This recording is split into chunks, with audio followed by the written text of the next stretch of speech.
Good afternoon, everyone, and thank you so much for joining us. I'm super delighted to be able to introduce our second Ecologically Just Transitions Learning Network webinar. And in just a moment, I'll share some slides to introduce you to the network and to the Australian Earth Laws Alliance. And I'll also be hugely delighted to introduce one of our co-hosts, Sarah Hausman. And a big shout out to Scott Matter, who's also part of that network, but isn't joining us as a speaker today. So first of all, I'll just try to get up some of my welcome slides. Buttons are always fun to play with.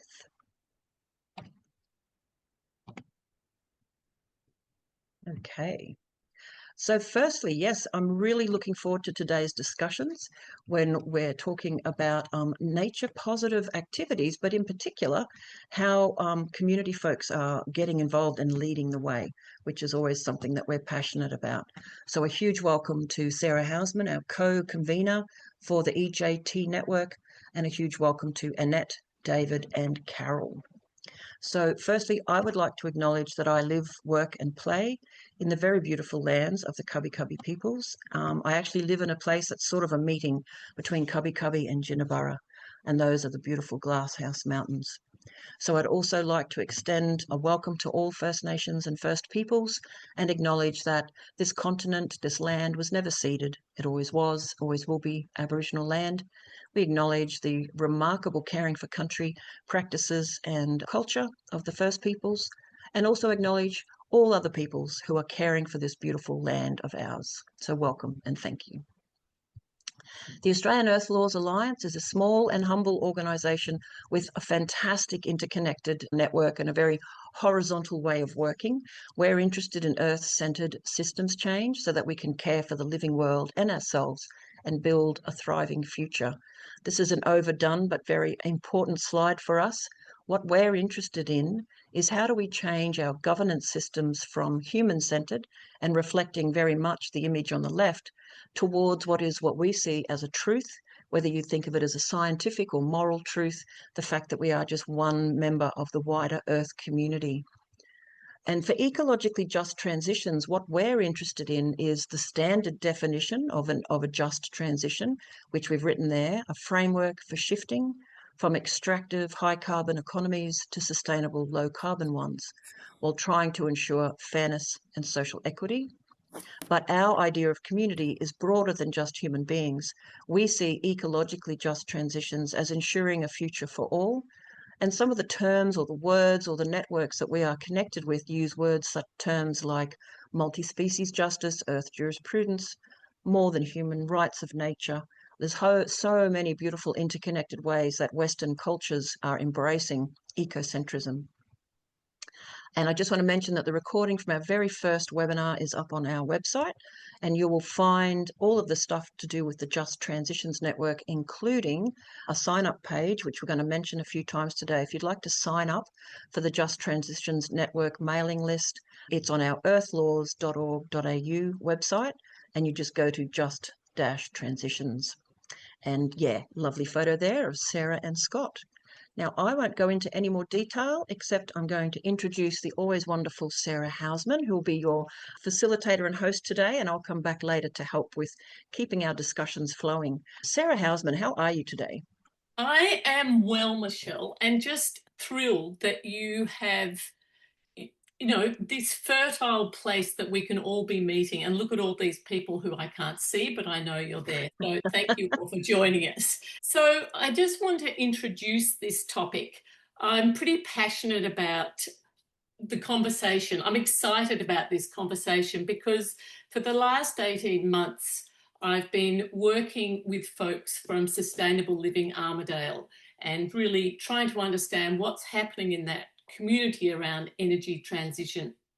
And I feel like what we have here are three people who are skilled, active, sort of living the transition. Like this is happening now. It's not a case study where we're going to say, well, 5 years ago, this happened. It has started 5 years ago, as you'll hear, but it's very much not complete. We're in the midst of it now. And so I felt it's a great topic to be able to really tease out the challenge of renewables, because in the case of Armidale, this is a large-scale industrial transition. And so there are impacts on the ecology surrounding the region for the Renewable Energy Zone, which will be described in detail. And I think the other important thing to note is that the cumulative effects of the energy transition is really only just being articulated, and that's through detailed reports that the New South Wales government have commissioned, but it's then making meaning, making sense of those cumulative effects and how the community can engage with that. So our three speakers are all experienced environmental advocates, and they're all actively engaged in this work. I want to introduce Dave Carr, he's an ecologist based in Armidale, and he's going to be talking about the contribution he's been making to the Renewable Energy Zone, and to make it a little bit more ecologically just if he can. Carol Chantal understands community engagement. She has a long history of working in communities, and she's going to talk about the opportunities to support the transition by listening to community concerns, and also the importance of bioregional engagement.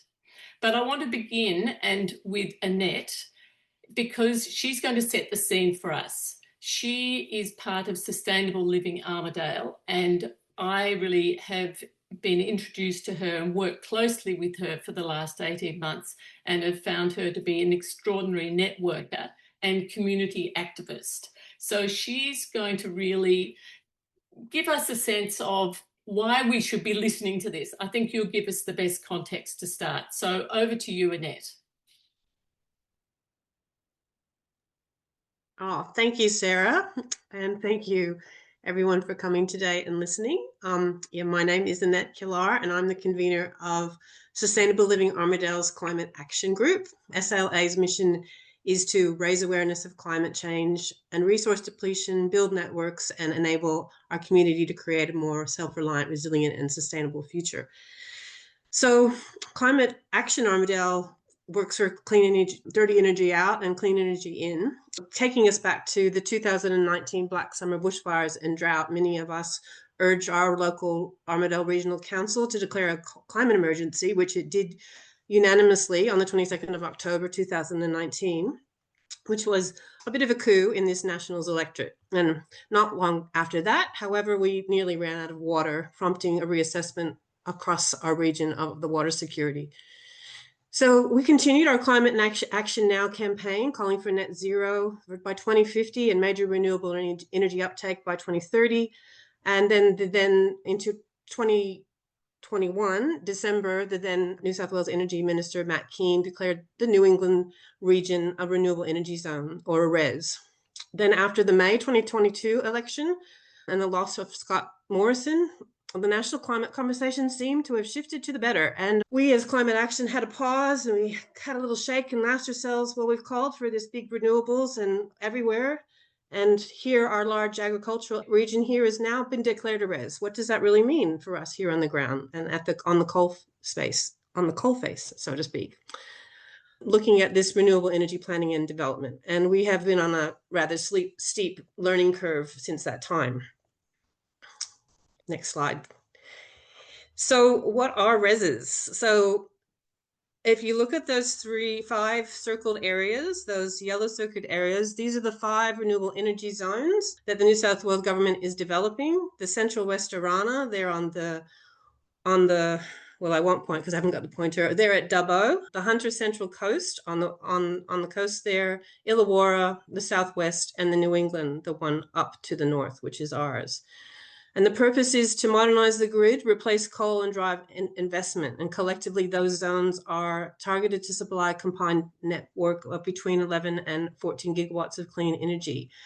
Currently, the Eraring Power Station, the Bayswater Power Station, and the Bales Point Power Station are all set to close between 2029 and 2033, taking about 7 gigawatts out of the system.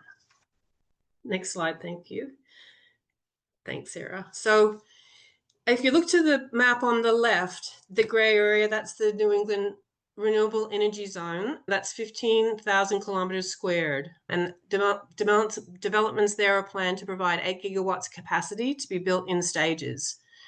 The zone includes the REZ transmission line that will carry the energy ions to the grid. And that's in the second map in the middle. That is where the transmission line is planned. It's planned to be approximately 315 kilometers long. And that alignment passes from the north across several LGAs down to Musselbrook. So that includes Armidale, Uralla, Walca, Tamworth, the Upper Shire, Upper Hunter Shire, Musselbrook, and then Singleton. So this is a major development. Construction is expected to start around 2028 with some completion targeted for 2034 and then into 2040. So that's about a 10 to 12-year build. The high voltage lines will transfer renewable energy from the New England to consumers across the grid, as I said, starting at Armidale, ending at Musselbrook at Bayswater Station. The towers, if you look at on the right-hand side at the bottom left, the ones that they will be using are predominantly these 70-meter high tall, generally spaced about 400 to 600 meters apart. They have a minimum clearance of about 7.5 meters off the ground to allow farming and other activities underneath. And they'll be located with easements 70 to 80 meters wide, which also may be wider than that when towers are co-located. And in this case, it is expected that about 200 kilometers of that transmission line will involve co-location, and that's about 140 meter wide easement.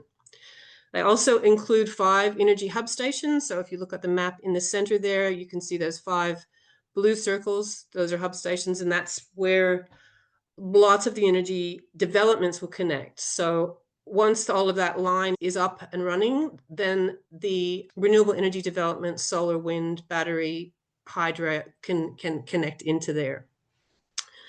So we are wondering, what will be the impact? Next slide, Sarah.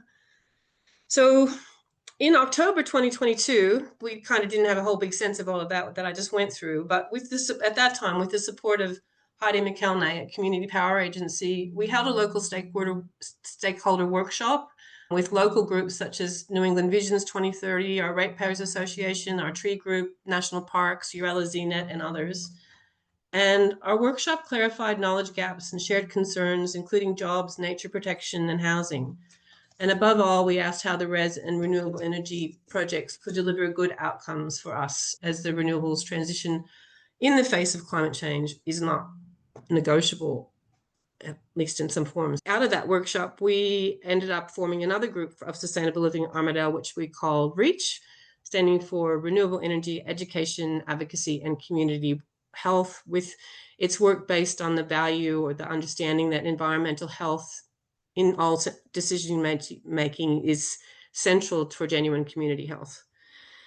So over these years, we have worked on advocacy. We've engaged with council, state and federal government, the Nature Conservation Council. It's included many meetings, have you say processes, submissions, lobbying MPs, giving evidence at the recent parliamentary inquiry into the impact of renewables on rural and regional communities.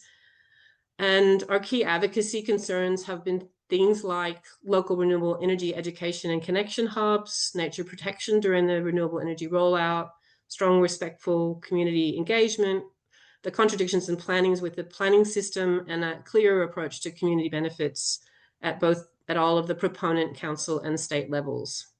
And so one of the key pieces of work we did was with a number of other groups, including the Hunter REZ, was with Nature Conservation Council, Eve Altman and Jackie Mills, and a joint statement of 16 organizations strengthening New South Wales renewable energy zones, policy recommendations to improve outcomes for nature and communities. And so we visited 10 or 12 MPs in March 2025. And as I said, did those other things. And we have a New South Wales regional REZ strategy group that continuing to do work in that space. Next slide, please, Sarah. So at the same time, and parallel to that kind of work, we also worked at bringing together with the Community Powers Agency, the New England Biodiversity Reference Group as a local advocacy body, proactively approaching and then working with EnergyCo in the biodiversity space. So that work has involved about 54 members and affiliates, as I said, facilitated by the Community Power Agency, and which Dave Carr will discuss more of shortly. So here we are now, it's August 2026, 7 years from the start of this story, with a transition that has many moving parts and has yet been slow to act coherently. Next slide, thanks, Sarah. So in summary, I guess with the recent release of the final report from Parliamentary Inquiry into the impacts of renewable energy on rural and regional communities and industries, in the preface, the chair reiterated the statement that, quote, the energy transition should happen with communities, not to them. This is a statement often repeated in this context, in the renewable energy context. So meeting it means being proactive, building strong connections, holding governments to account so social license is earned, maintained, and strengthened. I think the next part of our case study suggests some traction in this endeavor in relation to our New England Biodiversity Reference Group work and EnergyCo and the Department of Environment, Energy, Climate Change, and Water. Thank you.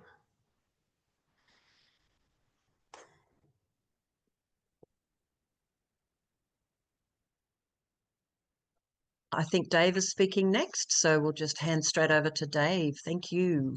Thank you, Annette. That was really excellent. Thanks very much, everyone, for joining us for this webinar today.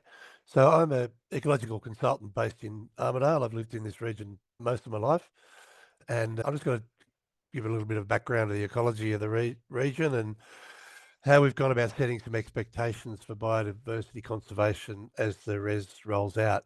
Next slide, please. So this part of the world is an agricultural centre for New South Wales, where a fine wool and cattle producing area, amongst other things. This region's gone through 200 years, nearly 200 years of environmental degradation. The landscape's been substantially cleared.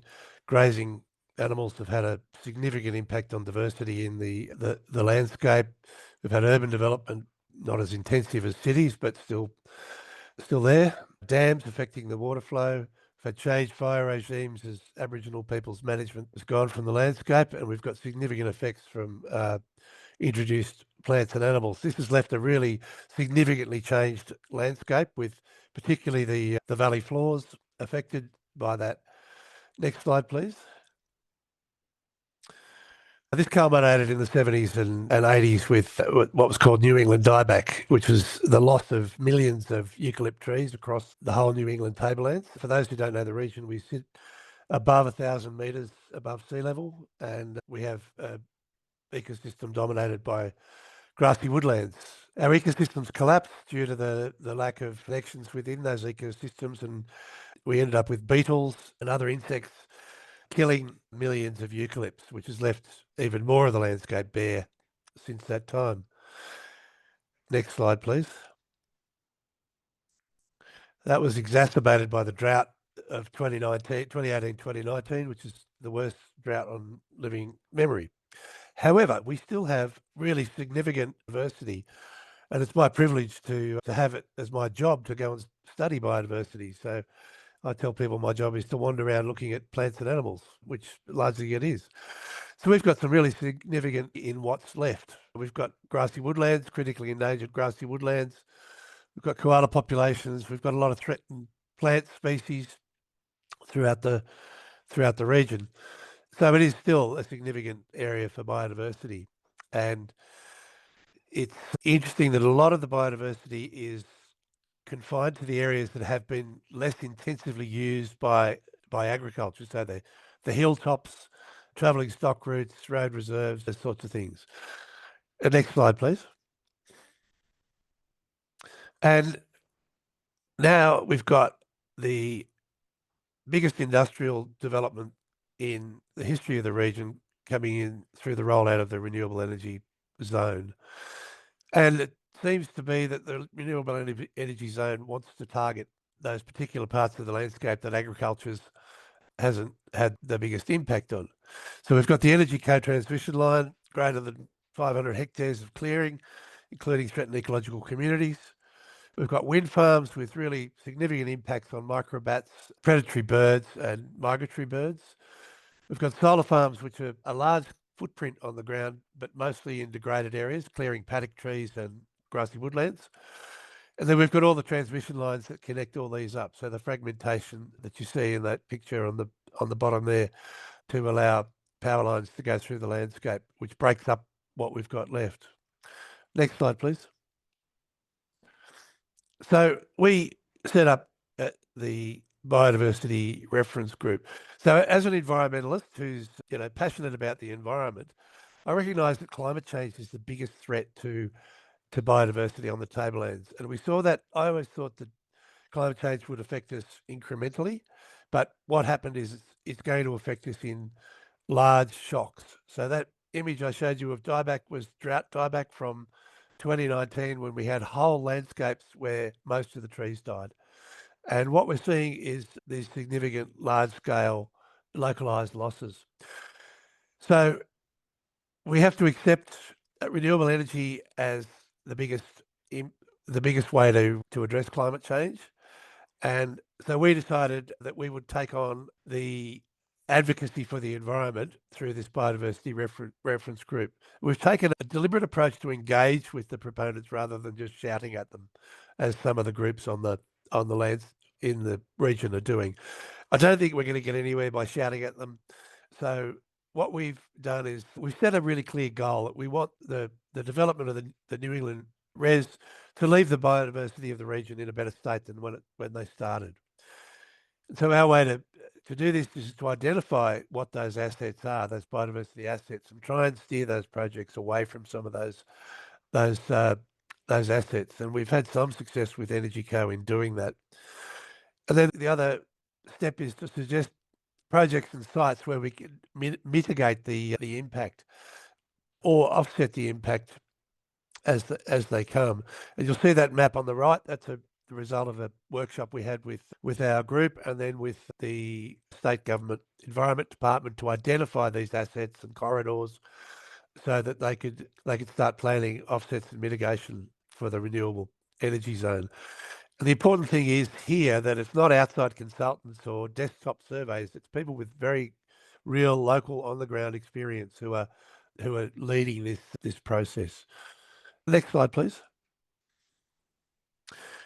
And so we've had a couple of positive outcomes through this process, and there are ways to do this. That there are ways that we can minimise the impact or offset the impacts. So in partnership with the Community Power Agency, we developed this Building Better Biodiversity on Solar Farms guide, a guide to actually mitigate impacts of solar farm development. The photo on the right shows an offset being planted and managed that's immediately adjacent to the impact from the solar farm and the wind farm that's there. And you can also see that wind farm on the hill there has managed to avoid clearing a lot of stuff. So we've had some pretty good avoidance there in the project there. So there are ways to do this, and we just need to engage the proponents in that it's not just they don't have to go into a landscape and clear it completely to do their development. They can work around what's there and what we tell them is special. Final slide, please. So I'll leave you with this question as environmentalists or people who care about the environment. How do you reconcile this issue of climate change being the biggest and most significant threat to biodiversity, renewable energy being the principal way that we manage climate change, and yet how do we manage that local disproportionate effect on our remaining fragile biodiversity? It's not an easy thing to reconcile as a passionate environmentalist, but we all have to work out how we're going to do it. So I'll leave it at that. Thank you. Thank you so much, Dave. Really excellent. And we'll sorry, I should have said at the beginning, we'll have questions at the end. And if folks have questions, please write them in the chat. And now I'd love to introduce Carol to share with us before we go back to Sarah Hausman. Over to you, Carol. Okay, thanks very much, Michelle, and hello, everybody. Lovely to be here with you this afternoon. The colour of my slide has just changed. I don't know what's happened there. But anyway, I'm just going to mention a little bit about the unravelling that's been happening around this New England Renewable Energy Zone. Next slide, please. Annette, yes. So as has been mentioned, in the New South Wales government, as a response to climate change and the need for renewable energy, which we know is absolutely essential, they declared the Renewable Energy Zone here in 2021, and that it was to produce 8 gigawatts of wind and solar, which is really quite a significant amount. I think Annette mentioned that with the coal producers going offline, that would be missing 7 gigawatts. So you can see in comparison, quite a lot is required here from the New England. And so if the New England tablelands, our main industries here are agriculture, as Dave mentioned. We also have the University of New England and, of course, tourism, which beautiful national parks up here that people really enjoy. Our main towns that are affected are Uralla, which is where I live, and it's a beautiful little town. It's just under 3,000. Walker is an even smaller town, which is a population of 1,369. And our regional city is Armidale, which is 23,000, almost 24. So out of all these community discussions, a lot of what's been arising is, how do we protect our biodiversity? Do we have the resources for the constructions of this massive amount of renewable energy? Next slide, please. So I'm just going to focus on one resource which is absolutely essential to this project moving forward, and that is the issue of water. I was here I have been living here, and during the drought in 1920, which Dave mentioned, certainly in our town here, we ended up with arsenic in our water because our levels got so low that the arsenic became concentrated. It's just naturally occurring in the area, and we nearly ran out of water completely. So people here are really concerned about resources, generally speaking. So, sorry, my slide's just been changed here. So according to Energy Co's study, the water demands for construction peak in 2031 and at an estimated 61 megalitres per day above the current baseline. So Uralla Town's annual water usage is 350 megalitres. So that would supply about 5 to 6 days worth of water for the projects, which, just to use that simple equation, you can see there is a massive gap between what is required and what the areas can actually provide. Walker's is only 300 megalitres. Armidale uses 2,428, and even though their dam actually has a much greater capacity, currently it's only at 73%, and we're looking at facing an El Nino. So, everybody is very cautious about water here. There is no pipeline from Armidale to Uralla, so we really just have these small amounts of water in an area where most is required. Next slide, please. So, timeline constraints. This is quite interesting when we sort of pack this out a little bit more, unpack this a bit more.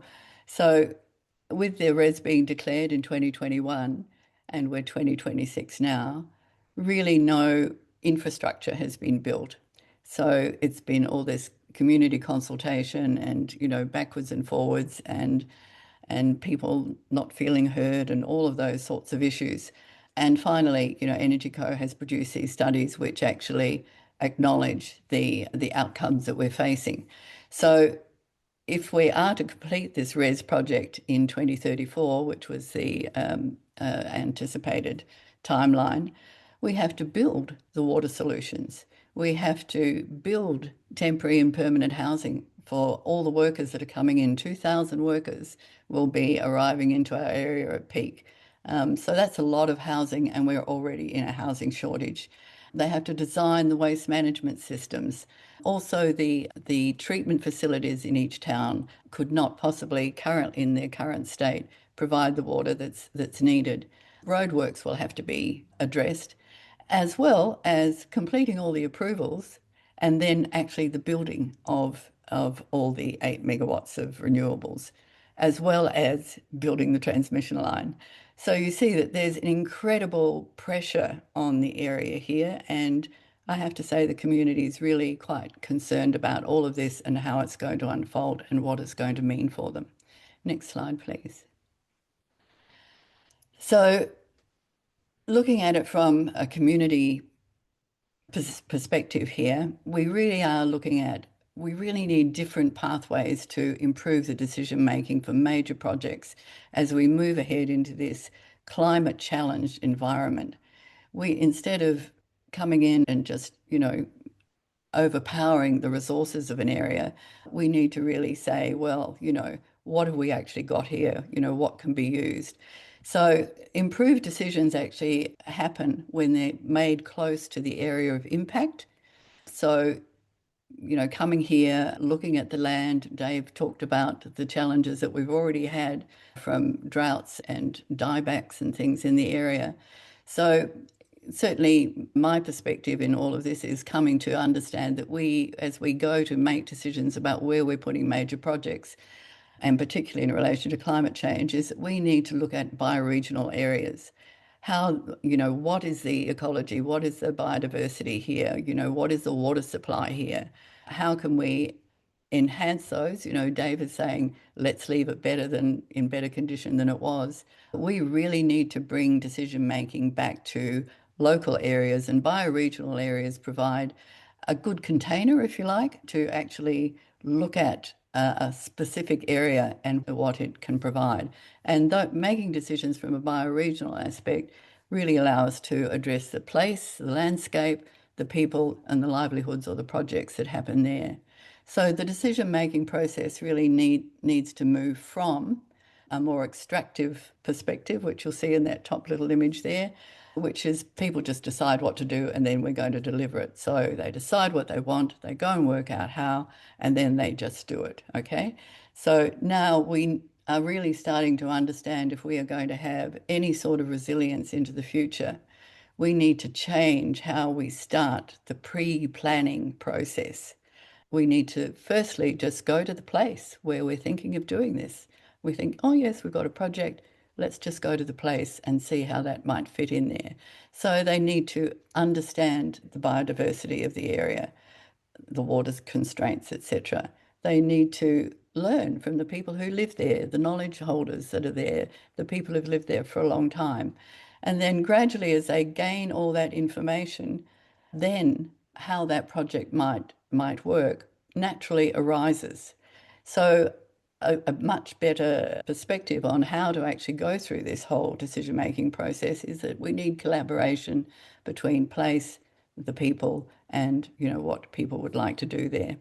So nature positive first, which is certainly part of the just transitions aspect, is really to come back to that bioregional area and then determine the right scale for livable solutions into the future. And we can just see that alternative little image down the bottom there, that if we actually approach things in a different way, we might actually have resilient outcomes. So thank you very much. Wow, thank you so much, everybody. Sarah Hausman, did you want to make any comments? I've been collecting questions and we've got a few ways that we can start our discussion, but I thought I might come to you first if you've got any questions for the speakers. No, actually, I prefer just to hear everyone else first, because we always talk and never hear the group, and we've got such a good amount of people here, and I think many people who are part of the Armidale or the reference group. So I think there's knowledge in the room I'd like to hear. Excellent, thank you. Well, look, I might go straight into some of these questions, and I might link. Howard has asked a really good question about balancing big picture, small picture. And Carol, I might direct this one to you and kind of work backwards through our speakers, because firstly, I need to congratulate you on having an organisation called Bioregional Futures.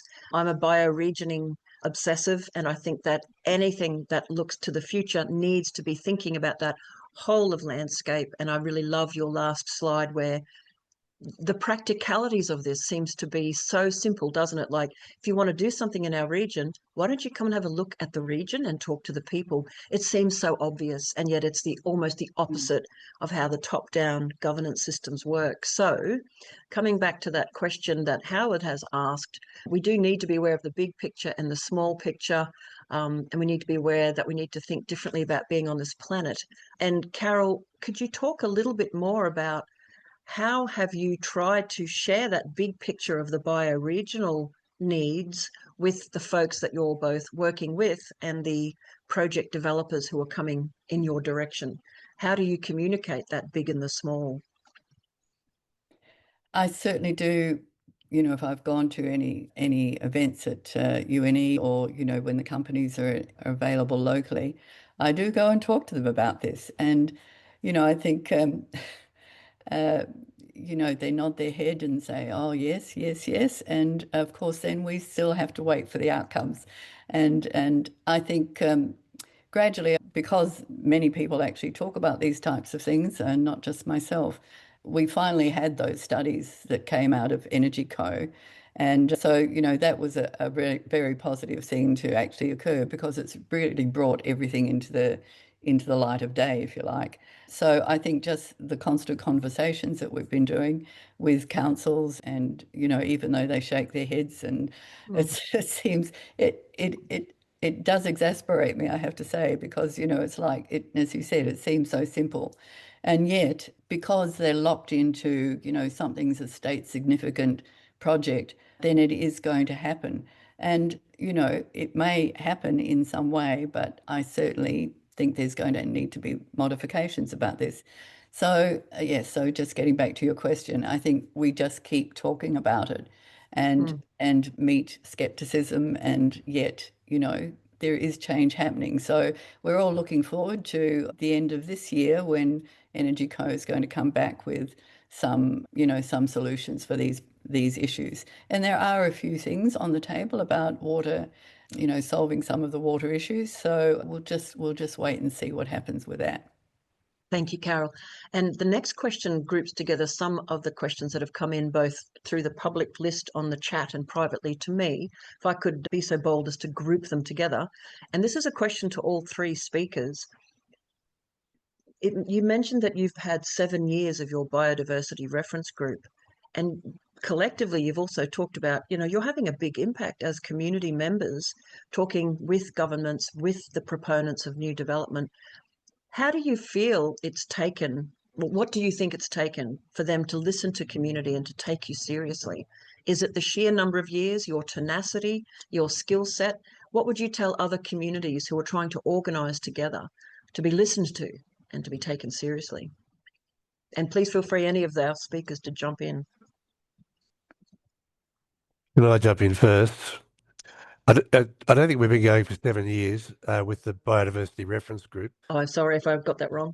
I think it's only maybe 3 or 4 years. Okay. So what we did was we appointed ourselves as the biodiversity experts, and then we went to the groups and said, okay, we're going to talk to you, Energy Co. So taking the initiative, I think, is a really important step.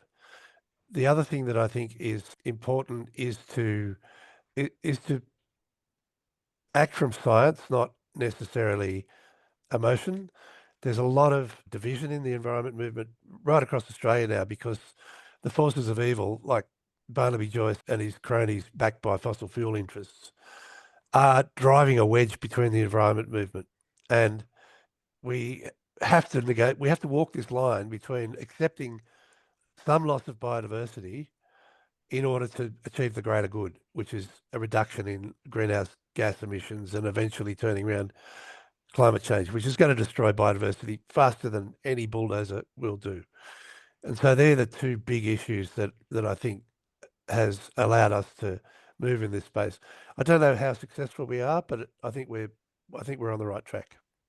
Thank you, Dave. Yes, Annette. Oh, Annette.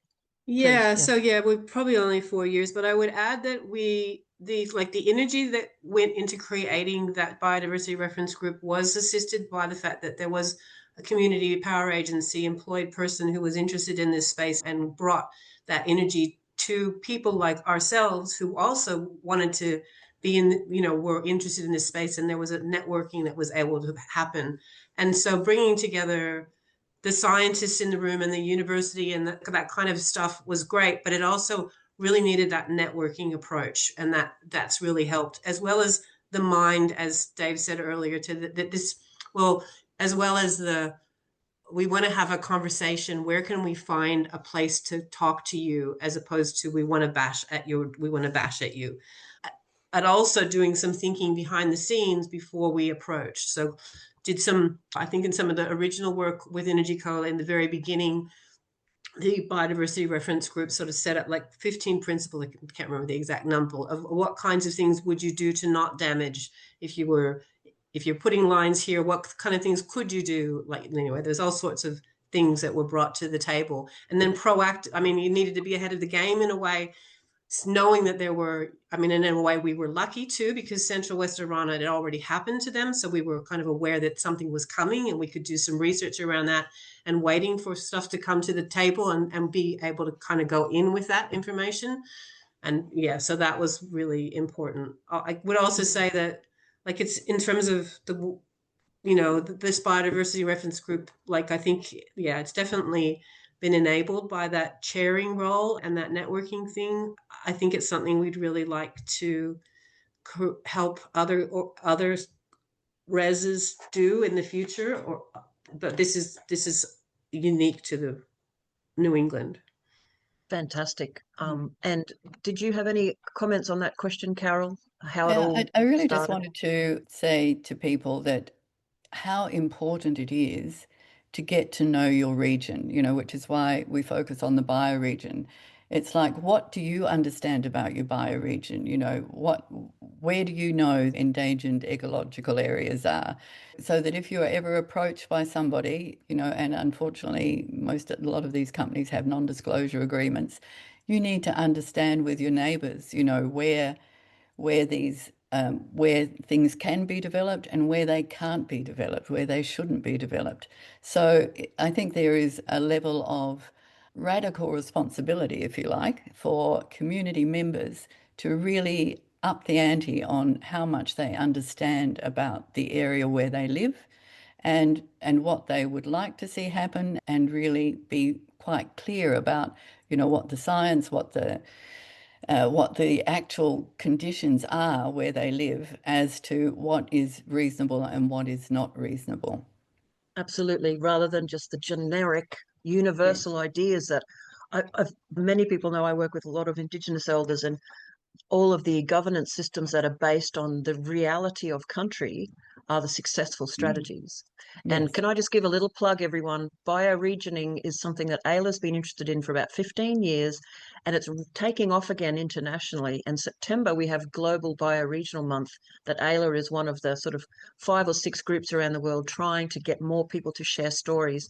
So please keep an eye out, and I'm going to invite Carol and others back again, because some of this bioregioning is critical. And I want to mention in a moment, I'm going to go through a number of folks on this call, thank you, have been asking about different parts of their region, and different parts are folks working in different parts of the regions that they're in, and I'm going to read them out so you can all start to connect. But also, AELA is working with a spearhead group in Nambucca Valley, where we're doing bioregional mapping together, and we'll be doing new economy and bioregional economy discussions next year to coordinate and bring all this together. The Somerset region is starting to organise, and I think it was Dave saying, being proactive, get on that front foot, be the local experts, and present yourself to others who are coming into your region.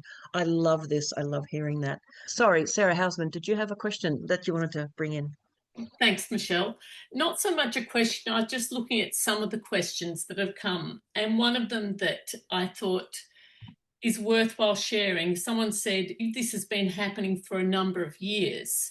Why is it so slow to get the data? And I think that is such a fascinating thing. And having talked to Dave, Carol, Annette, and a whole lot of other people that are doing this in this area, working so hard to get the data, to understand.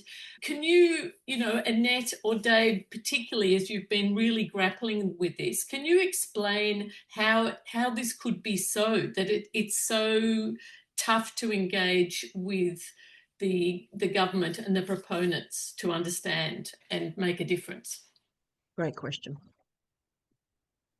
Can I have a crack at that? I think in Carol's presentation, she had a really, that slide where she's got the current approach and the nature-focused approach really sums it up, that we've got these developers who are working within the law, and they come in and they follow the law, and it's about, find a site where there's lots of wind or sun or whatever, make sure they can get a road, make sure they're close to a power line, all this sort of stuff. And then they go, right, okay, we're ready. Let's go and do the environmental assessments, or let's work out if we've got enough water or where the people are going to live. And it's asked about, it's like they should be considering all that sort of stuff up front. I think one of the really critical issues is that the Liberal National federal government delayed this renewable energy rollout as much as they could, and so the Labor government has inherited this urgent need to move to renewable energy, and they've just gone hard at it. But what the approach that Carol outlined there takes time and a careful rollout before you actually start going, let's put a solar farm there and a wind farm there.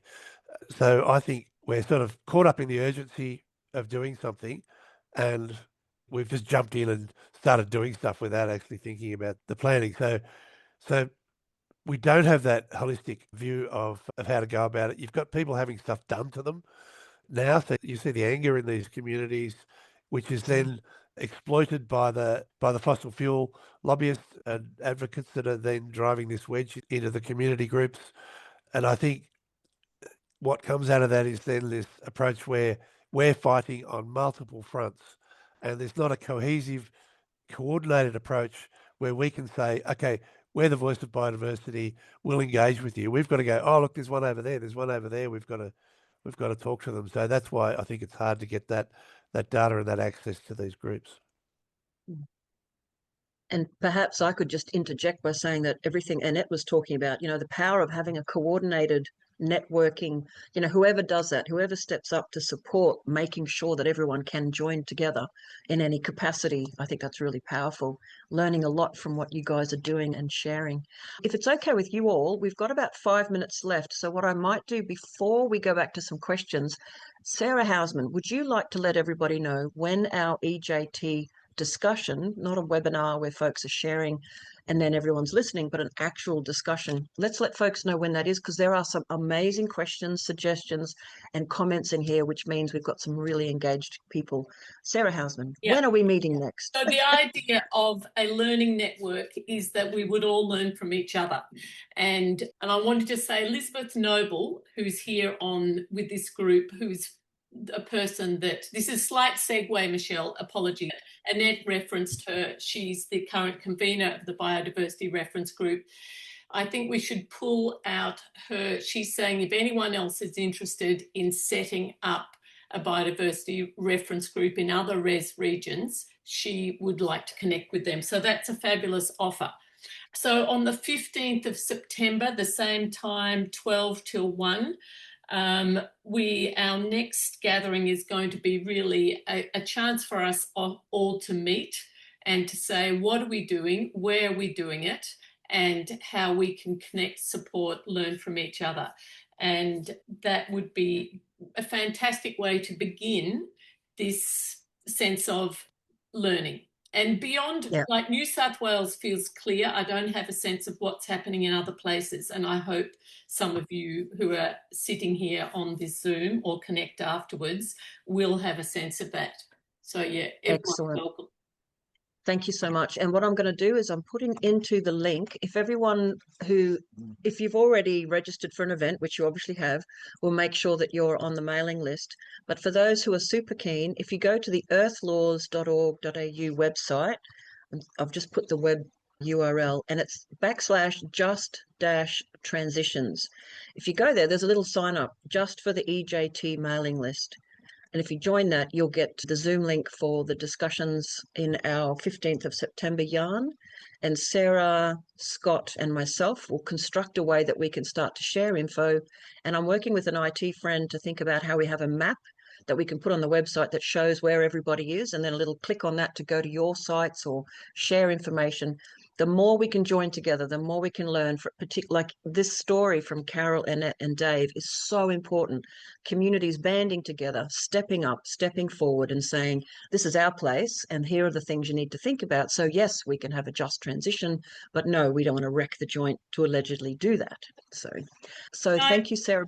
Yep, I go. want to say one more thing. Is these 3 people are volunteers. And Sustainable Living Armidale, all volunteers. They're doing this on top of their day jobs, on top of their family responsibilities. And I think it's a huge call that all of these, I mean, they're doing the job for us. And so, you know, it's so fabulous to have so many people here listening, because I wanted to, you know, to say thank you to Dave, Carol, and all the others who aren't here, and Annette, for doing the work they do.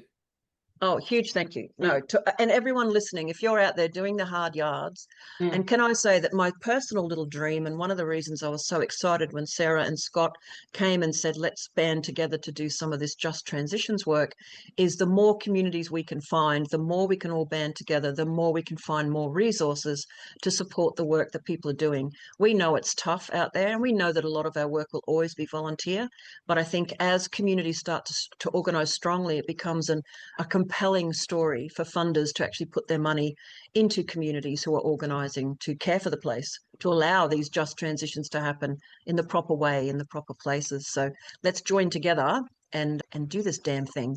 We could obviously talk for a whole nother hour, but we've got 1 minute left. So just before I hand back to Sarah for everyone to wrap up, I just wanted to read out some of the communities where people are asking about. So thank you, Joan. Joan's asked, is there anything happening in the mid-north coast of New South Wales? Hastings is just down the Oxley Highway from Walcher. Any chance connecting this with the REZ project? And Francesca has asked, is there a biodiversity reference group in the Illawarra? I think there was another one. Oh, Glenn Morris is saying he's working with folks looking at how to rehydrate the New England region. So Glenn Morris is keen to catch up with people as well. And I am, you know, I think that Rehydrate Australia project is amazing and exactly what we need for a big, flat, dry country that needs to hold on to its waterways. Look, I'm afraid we're out of time today, but I'm really glad that we've had this amazing presentation from these 3 wonderful human beings. I'm going to hand back to Sarah Hausman, and I apologise, I sound like a school teacher constantly saying her last name. That's because our other AELA colleague is Sarah Bashforth, and I don't want to confuse people.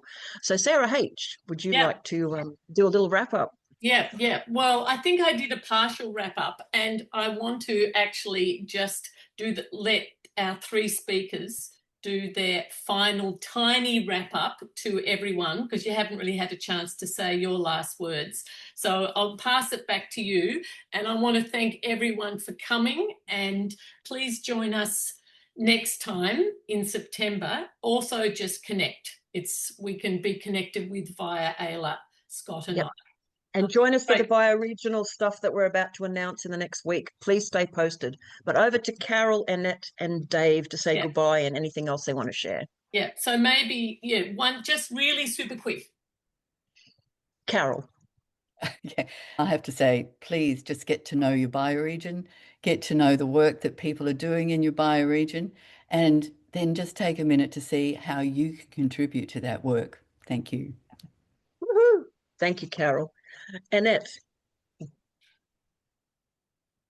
Oh, sorry, you're still on mute. There we are. There we go. Yeah, look, it's just actually a bit overwhelming to have so many people, to be in and to just be connecting, and to have been, prompted, I guess, by Sarah with her long time that she's been visiting with us to pull this story together.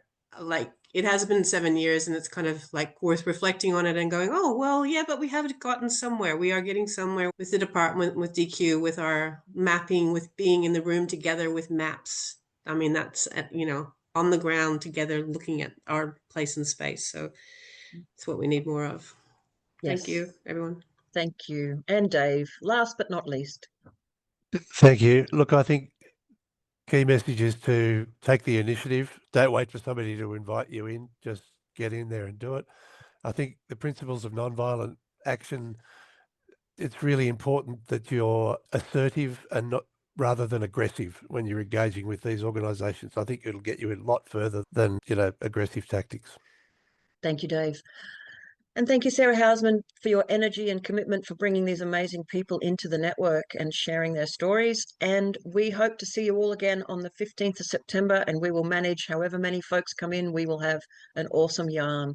And please stay connected with the AELA mailing list for much more on the bioregional community organising and citizen stewardship stuff that we're working on with Indigenous friends and colleagues.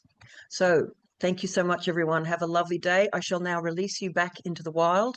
Go forth and admire some biodiversity and plant something. Thank you so much. Have a great one. Bye. Bye.